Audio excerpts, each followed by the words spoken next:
दुर्भाग्य से वो ज्ञानवापी आज लोग उसको दूसरे शब्दों में मस्जिद कहते हैं, लेकिन वो ज्ञानवापी साक्षात विश्वनाथ ही है। मुख्यमंत्री योगी आदित्यनाथ ने कहा कि ज्ञानवापी साक्षात विश्वनाथ स्वरूप दीनदयाल उपाध्याय गोरखपुर विश्वविद्यालय में बोले सीएम योगी आदित्यनाथ।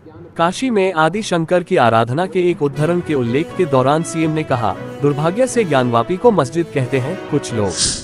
मुख्यमंत्री योगी आदित्यनाथ ने देश के चारों कोनों में आध्यात्मिक पीठों की स्थापना करने वाले आदि शंकर की काशी में की गई साधना के समय भगवान विश्वनाथ द्वारा ली गई परीक्षा के एक उद्धरण का उल्लेख करते हुए कहा कि दुर्भाग्य से आज जिस ज्ञानवापी को कुछ लोग मस्जिद कहते हैं वह ज्ञानवापी साक्षात विश्वनाथ जी ही हैं।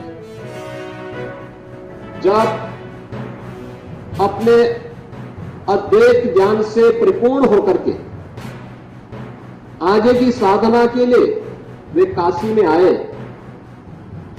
तो काशी में साक्षात भगवान विश्वनाथ ने उनकी परीक्षा लेनी चाहिए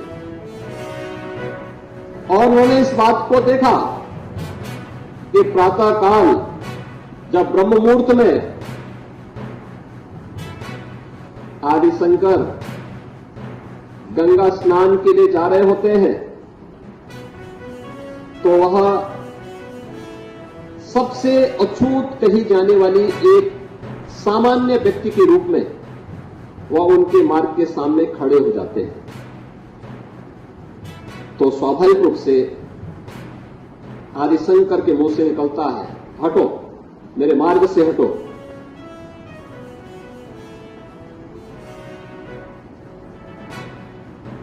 तो सामने से जो चंडाल होता है वह एक प्रश्न पूछता है कि आप तो अपने आप को अद्वैत ज्ञान के मर्मज्ञ मानते हैं, आप किसको हटाना चाहते हैं? आपका ज्ञान क्या इस भौतिक काया को देख रही है, इस भौतिक काया के अंदर बसे हुए ब्रह्म को देख रही है? अगर ब्रह्म सत्य है तो जो ब्रह्म आपके अंदर है वही मेरे अंदर भी है, और इस ब्रह्म सत्य को जान करके अगर आप इस ब्रह्म को ठुकरा रहे हैं तो इसका मतलब आपका ये ज्ञान सत्य नहीं है। तो उन्होंने वही भौचक थे, एक चंडाल के मुंह से इस प्रकार की बात। उन्होंने कहा कि आप कौन हैं, मैं जानना चाहता हूं। उन्होंने कहा कि जिस ज्ञान व्यापी की साधना के लिए दुर्भाग्य से वो ज्ञानवापी आज लोग उसको दूसरे शब्दों में मस्जिद कहते हैं, लेकिन वो ज्ञानवापी साक्षात विश्वनाथ ही है। जिस ज्ञानवापी की उपासना के लिए आप केरल से चल करके यहां आए हैं, मैं उसका साक्षात स्वरूप विश्वनाथ हूं।